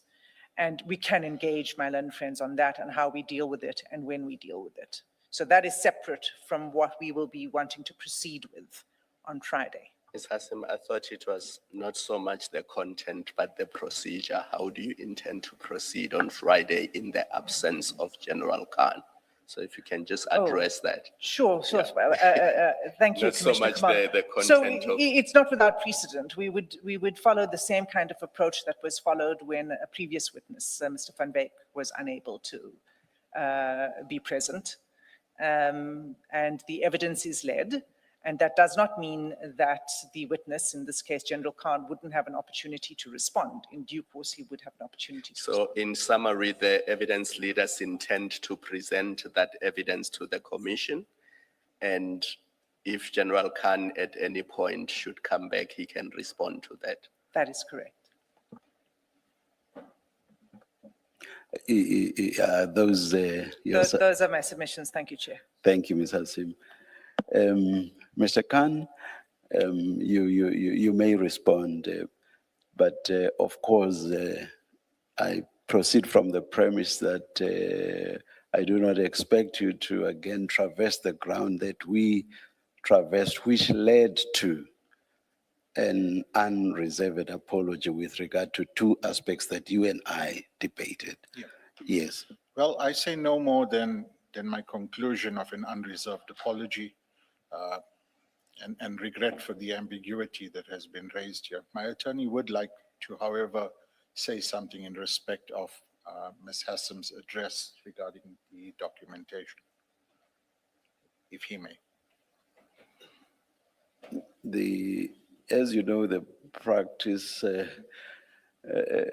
where there's a leader, either the attorney or the junior will whisper to the leader, and then the leader will present. Yes, I'm not wanting to speak on behalf of him in respect of matters particularly within his knowledge. All right. When he is present. Okay, in the interest of time, we'll do that, but I hope it's not something that will recur. Yes, Mr. Valley. Not at all. Thank you, Chairperson, for the opportunity. I just want to mention two things, Chair. Ms. Vilsnach had contacted me, and the telephone call was opportune because that was in the morning. It was, I think, after 10 o'clock, and I can check for accuracy if Chair requires me to do so. But at the time, we were still engaging with the hospital manager in our office with SEPS members in order to bring clarity to the question of who's authorized to be there and what they're authorized to receive, and also balancing what the hospital's processes and policies were. Ms. Vilsnach wasn't the only person who contacted me. I'm just checking on my email. Mr. Kerwin Pokpas of DI Attorneys also contacted me. And we had spoken briefly about how we saw the matter to proceed and how they intended to see the matter to proceed. And there was a suggestion that we convene a meeting with the evidence leaders who I understood was not available for the duration of that day. So it's not as if we simply sat back on our haunches and did nothing. We had engaged with Mr. Pokpas telephonically. He then sent us correspondence late that afternoon and then later in the evening with their proposals on a redaction. So Mr. Pokpas, if I can summarize the position that he had given to me was, we see your application for in-camera proceedings. However, our view and the evidence leader's view is that there's no application to hold the in-camera proceedings in camera. So we're not sure what you intend to address in the in-camera proceedings because, and please, Mr. Chair, I don't intend to address on the merits of the in-camera that's now disposed, but simply to give you context and insight into the conversation. It was, we don't believe you've given sufficient facts, and we say if we give too much facts, then we defeat the application itself. So let's talk about the redaction. That's what came later that evening was the proposals on redaction. The next morning, I was able to respond to that proposal where I invited their insight or their recommendations on how they intended to proceed. So it places that statement that Ms. Hassam drew attention to earlier when she addressed Chair on we invite the commission to tell us what to do. So the engagement regarding how we thought the matter should proceed had occurred with my counsel prior to the statement to the media, but the engagement with Mr. Pokpas occurred subsequent. And therefore, we could only come back the next morning. I just wanted to clarify the point that we were engaging not only with Ms. Vilsnach, but with somebody else as well.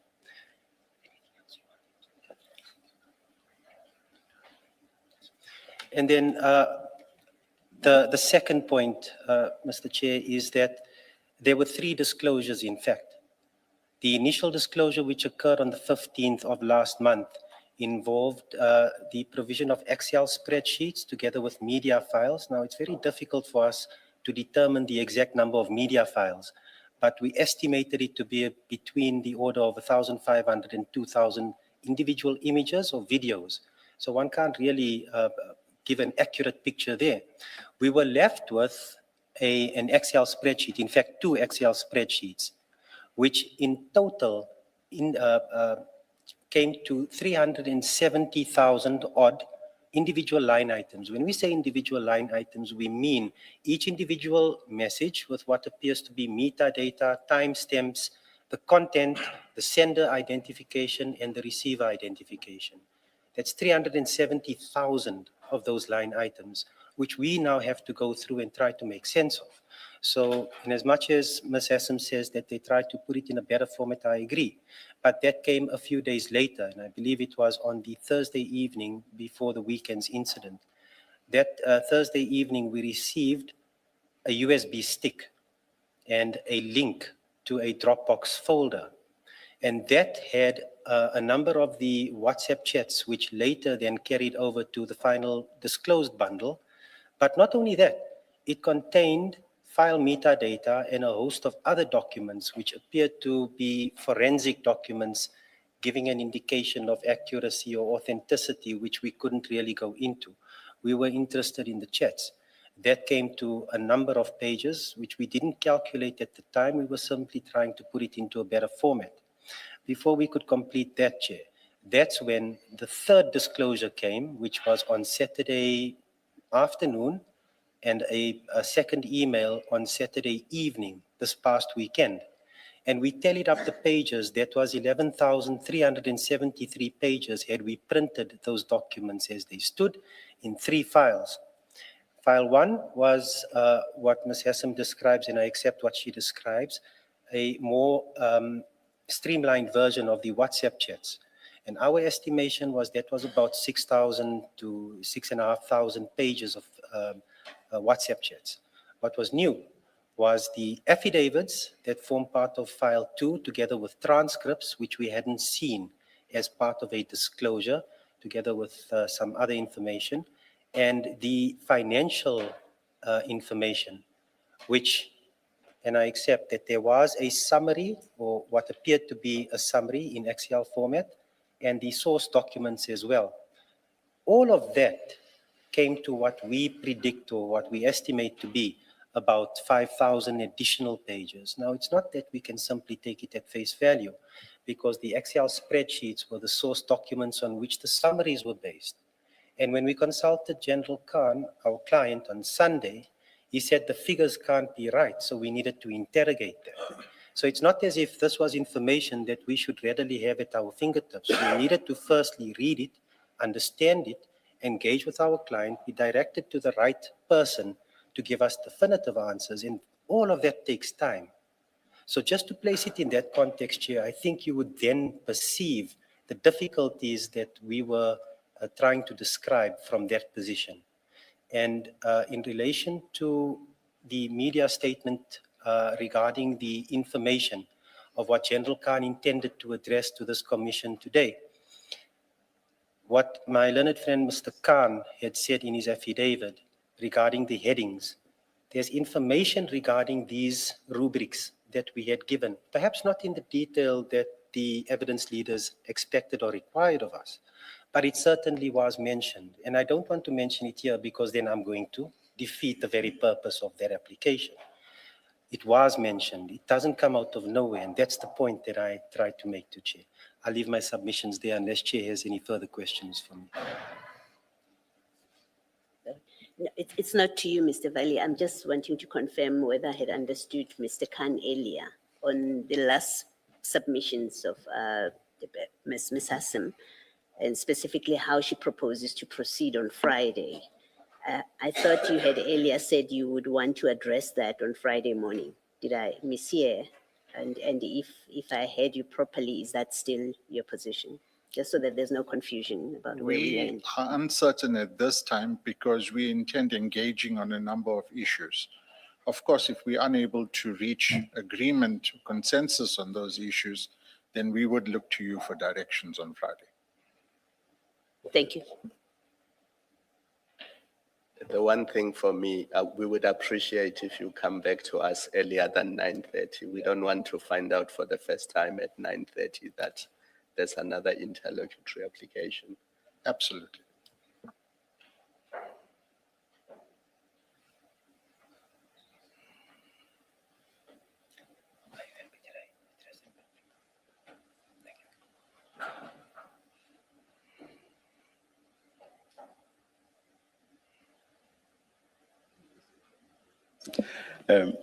Ms. Hassim, it looks like we are done, or is there anything else you think needs to be raised? I'm not affording you an opportunity to respond. I don't need to respond to that. Yes. Chair, there was just one thing which I think my learned friend said was an offer to provide the J88 form in response to our letter on the 29th. Yes, there was that. So yes. if that could be made available. And then Yes, may we leave it to the attorneys to interact on that, and I'm sure it will definitely be availed. Mr. Khan having Thank you. made the point earlier today. Yeah. Yes, Chair. Thanks. Yes. So that's the only point, really. And then we can adjourn. There is another hearing in camera to take place. Yes.